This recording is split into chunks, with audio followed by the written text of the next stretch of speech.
Early in the morning of February 24, 2022, two Russian oil tankers moved unusually across the Sea of Azov, heading straight for the city of Mariupol. This action immediately caught the attention of the Ukrainian Coastal Defense Command.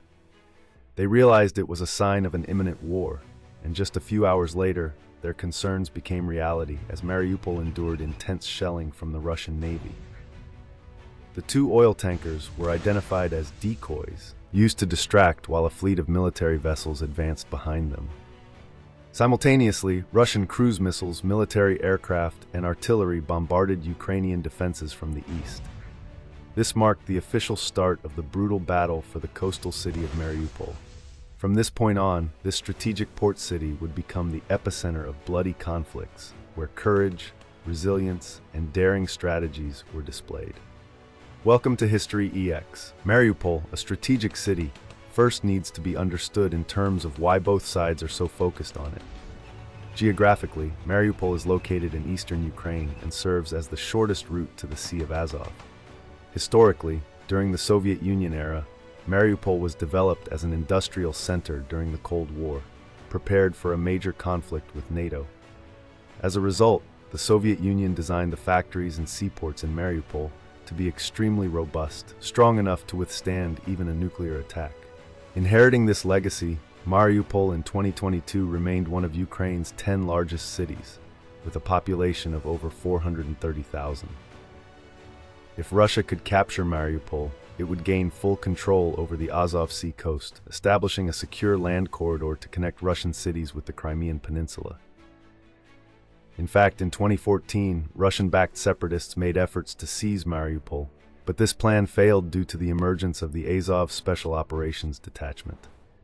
A newly formed paramilitary organization in Ukraine, the Azov Battalion has been stationed in the Mariupol area for the past 8 years, defending the strategic coastal city and maintaining Ukraine's sovereignty.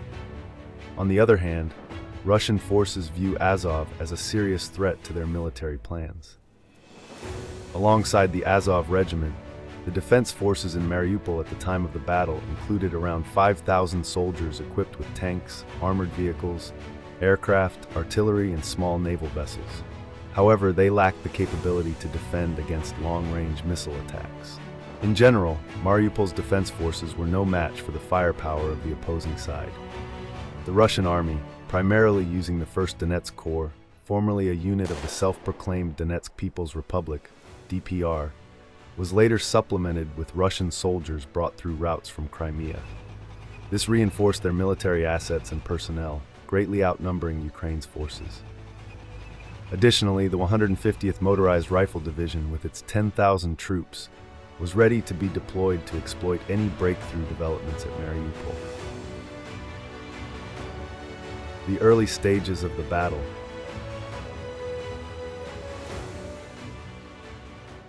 Returning to the battle on the morning of February 24, 2022, Russian airstrikes and artillery barrages continuously pounded Mariupol, including the Ukrainian Coastal Defense Headquarters. The combined defense forces in Mariupol suffered heavy losses and were severely lacking in resources and reconnaissance information. However, Ukrainian forces fiercely resisted, successfully repelling most of the attacks from the DPR's 1st Donetsk Corps. Russia's only breakthrough occurred in 2 small villages to the east of the city.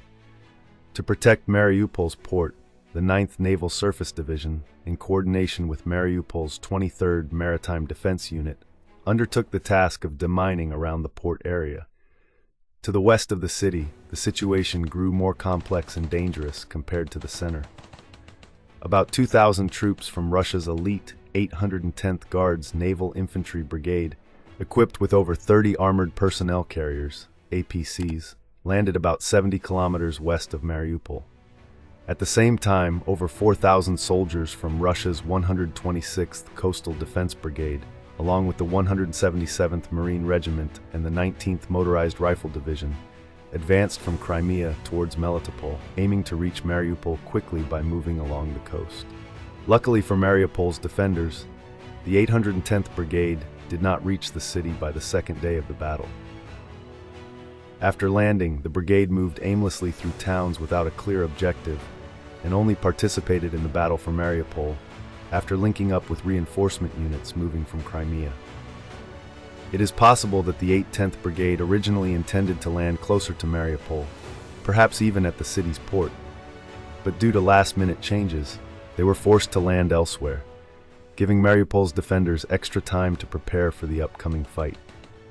Taking advantage of the 8th Brigade's delay, two small groups of well-prepared Azov agents quickly moved towards the city of Manhush. After a brief reconnaissance, they found no presence of Russian forces in the area and decided to blow up the bridges near Manhush and Yalta, obstructing the Russian army's advance and buying more time for Mariupol's defenders to prepare. On February 26th, Denis Prokopenko, the commander of the Azov regiment, codenamed Redis, publicly addressed the city's defenders and citizens across the country, declaring their resolve to fight to the very last moment. By now, the 1st Donetsk Corps, supported by the 150th Motorized Rifle Division, had made significant breakthroughs, breaching Ukrainian lines, swiftly capturing Anadol and Kremenivka. However, when Russian reconnaissance units attempted to enter Mariupol from this direction, they were met with fierce resistance from Ukrainian defenders. Azov units, riding in pickup trucks, destroyed 3 Russian BMPs on the highway. Bold actions like these from the Azov battalion continued in the following days.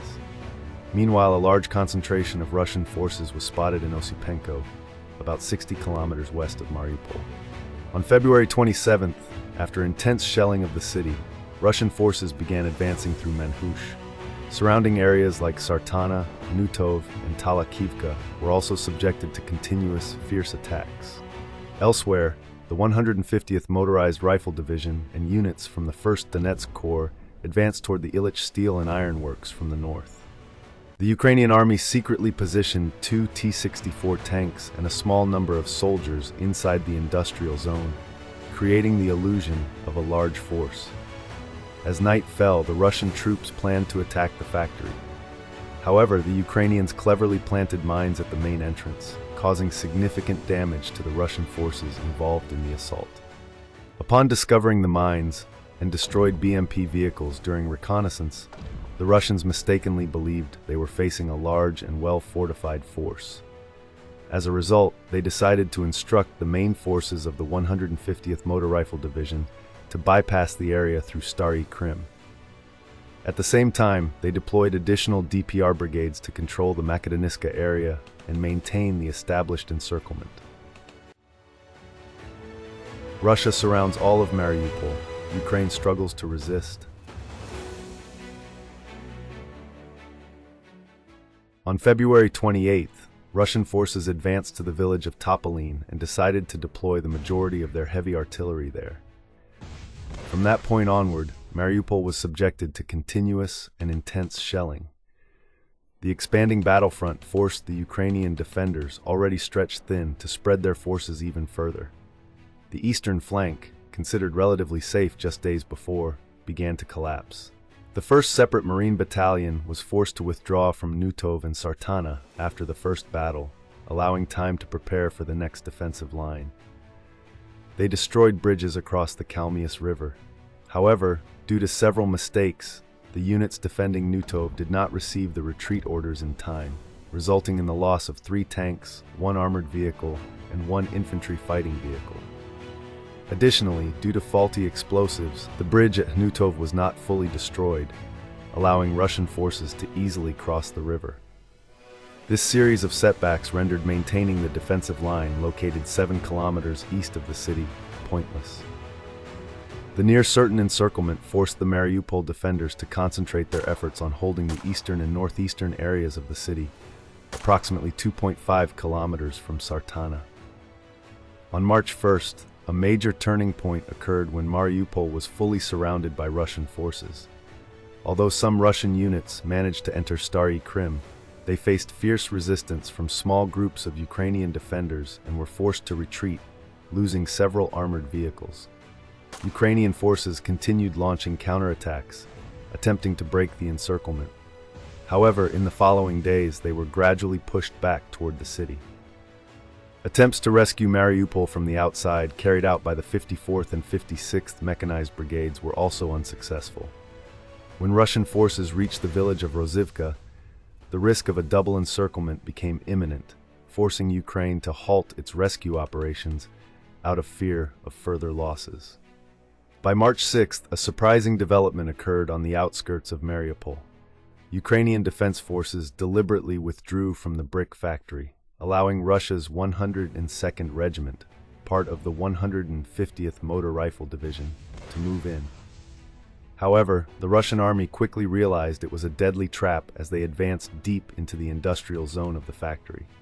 They were hit by intense fire from Ukrainian artillery and heavy tanks, suffering significant losses in vehicles and being forced to retreat. Immediately after, Azov infantry, supported by 3 tanks, moved in and completely destroyed the remaining scattered Russian forces. This battle demonstrated the determination and fighting spirit of the Ukrainian army, even when isolated. However, a small victory did not guarantee safety for the defenders. During their retreat between the settlements of Manhush and Nikolsky, the Ukrainian convoy was ambushed. Russian forces, using rocket artillery and vehicles from the Adai battalion, attacked and inflicted heavy damage on the Ukrainian convoy. Overall, in the eastern sector of Mariupol, where Ukrainian defenses were strong, the Russian army made only minor advances. However, the situation in the western sector became much more complex. The Ukrainian army faced highly mechanized units of the Russian regular forces. Between March 4th and March 8th, 2022, Ukrainian forces were forced to withdraw from the town of Stary Krim and Mariupol Airport, which had been one of their key bases for the past 8 years. On March 8th, near Pokrovsk, Ukrainian forces repelled a Russian attack, but the Russians continued advancing, closing in on the western shore of the town. Green Corridor, a fragile light amidst the bombs. Alongside the tense military developments, another key issue in the battle for Mariupol was the establishment of safe routes for civilians to evacuate the conflict zone, known as Green Corridors. As early as March 2022, both Russia and Ukraine began negotiating the creation of these corridors. However, the fragile hope for safety quickly shattered when evidence emerged that Russian forces had attacked civilian vehicles. Additionally, there were suspicions that the Green Corridors were being used by Russia as a means to launch attacks on Ukrainian positions, completely violating their original purpose. As a result, the evacuation of civilians from Mariupol became nearly impossible. Evacuating civilians was not only a humanitarian effort, but also aimed to reduce the burden on Ukrainian forces in defending and supplying the city's defenders. This was something the Russian army sought to prevent. Continuous attacks on civilian infrastructure and the use of imprecise weaponry in densely populated areas led to tragic losses for tens of thousands of civilians. In the first half of March alone, a Russian airstrike destroyed a maternity hospital and a children's hospital, while another airstrike on the Mariupol Drama Theater, which had been sheltering hundreds of displaced people, killed many more. Russian artillery also destroyed shopping centers, resulting in shortages of food, water, electricity, heating, and communication. Meanwhile, Russian forces continued to increase pressure by attacking other positions in the city. Russia's initial plan was to capture Mariupol quickly, but they encountered unexpectedly fierce resistance. As a result, their strategy shifted to reinforcing the siege. They deployed reserve units for smaller probing attacks to identify weak points in Ukraine's defensive lines. Russian tanks fired from a distance, targeting Ukrainian outposts and buildings along the streets. Russia's 810th Naval Infantry Brigade was deployed from Enigoda to support the 19th Motor Rifle Division in attacking Mariupol from the north. On March 12th, Russian forces concentrated their attacks on Mariupol's western defenses, quickly eliminating frontline positions near the Metro Supermarket and Kuprin Road with tank fire.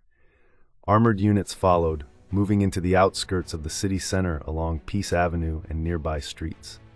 The Ukrainian army was forced to retreat but managed to organize small counterattacks, including 10 Special Forces troops from the 73rd Naval Special Operations Center and several other units. These attacks caused Russia to lose a T-72 tank and 2 BTRs. A Ukrainian BTR-4 blocked a column of Russian tanks and other armored vehicles, destroying many with automatic fire. On March 10th, Around 60 to 80 Russian Spetsnaz troops from the 22nd and 346th Special Guards Brigades infiltrated Mariupol from the east in light YMV vehicles and armored trucks. They secured a position near the Azovstal steel plant, but were quickly counterattacked by Azov artillery, which destroyed their vehicles. Similar infiltrations occurred regularly, as the outnumbered Ukrainian defenders lacked the manpower to defend the entire front line and were forced to rotate forces to reinforce key areas. On March 15th, Russian forces attacked Mariupol's port, hitting 2 Ukrainian ships, the Lubly and Klemenchov. In the western sector, Russia's 810th Naval Infantry Brigade attacked Peace Avenue, forcing the Ukrainian army to retreat. Russian forces continued their attempts to enter the city center, but were met with heavy ambushes, such as the destruction of a T-72 tank. This Russian assault failed, forcing them to retreat and focus on consolidating newly captured positions inside the city. A reconnaissance unit from Russia's 150th Motor Rifle Division launched a raid on the Ilyich plant, clashing with Ukrainian forces. All Russian soldiers were killed in the ambush, and among their bodies, Ukraine discovered the remains of Major General Oleg Mityayev, commander of the 150th Division. This incident allowed Ukrainian forces to capture secret Russian documents detailing the plans to attack Mariupol. On March 16th, Russia made a significant advance, pushing deep into eastern Mariupol and reaching the outskirts of the Azovstal plant. This success significantly weakened Ukraine's defense in the east, as their forces were encircled and overwhelmed by Russian troops. In a desperate effort to resupply the besieged city of Mariupol, representatives of the Azov Regiment and Ukrainian military intelligence coordinated daring helicopter flights. They flew along a dangerous route to avoid Russian lines, using unarmed helicopters to deliver essential medical supplies, ammunition, and air defense systems. The first flight took place on March 21st, with a crew of 2 pilots and 3 Special Forces operatives. Despite many challenges and delays, they successfully delivered vital supplies and evacuated severely wounded individuals. This bold mission provided critical supplies to the Mariupol defenders, with the first delivery of Stalin communication stations significantly improving their communication capabilities. A total of 7 difficult helicopter missions were successful, bringing 72 volunteers, including medical staff, soldiers, and large quantities of ammunition, anti-tank weapons, and communication equipment to Mariupol.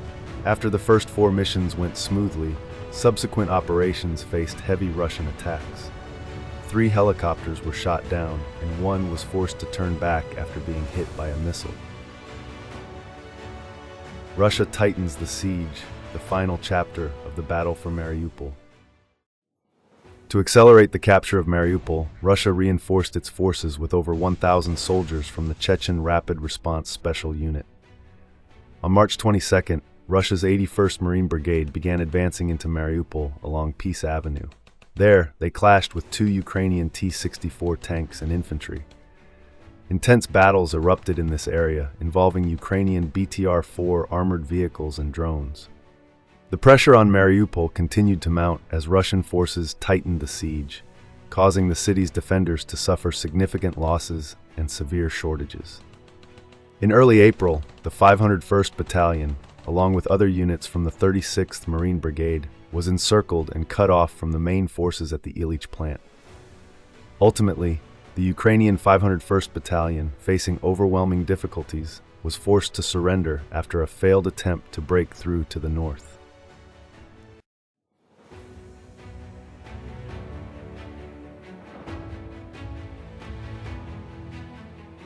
Next, we will discuss the Azovstal plant.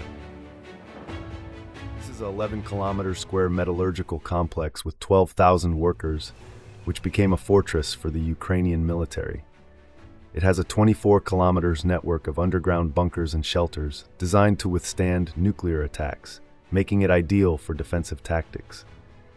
The industrial buildings within the plant also facilitated ambushes and counterattacks, making Azovstal like a city within a city.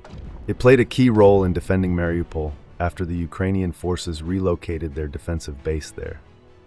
Aware that Ukraine had concentrated its defense at Azovstal, Russian forces launched relentless airstrikes against the complex, even deploying Tu-22 strategic bombers with powerful bunker-buster bombs. On April 8th, Russia launched a major assault on Azovstal. However, Ukraine retained control of some areas within the city, preventing decisive attacks. The defenders continued to fight bravely along the coast and managed to destroy Russian supply vehicles. By April 10th, Russian forces had gained control of the southern coastline near the plant. The situation worsened as approximately 1,000 civilians were also trapped inside Azovstal. After nearly 2 months of siege, Ukrainian forces were facing severe shortages of medical supplies, food, and water. Airstrikes and shelling intensified, with nearly 50 air raids over 2 nights on April 27th and 28th, causing tunnel collapses and completely destroying the surgical room. After each bombardment, Russian forces launched attacks, but they were repelled by Ukrainian troops, who effectively utilized the complex terrain and structures of the plant for defense. It wasn't until May 1st that evacuation operations, sponsored by the United Nations and the International Red Cross, began at Azovstal. By May 12th, all civilians had been evacuated. However, Ukrainian soldiers continued to fight. Finally, on May 16th, facing inevitable defeat and to ensure the safety of the forces involved in the battle, the Ukrainian military command ordered all Azovstal personnel to lay down their arms and surrender. It was a difficult but necessary decision to save the lives of over 500 wounded soldiers who had been without adequate medical treatment. From May 17th to May 20th, 2,439 Ukrainian servicemen left Azovstal and surrendered, marking the tragic end of the battle there. Significance and conclusion.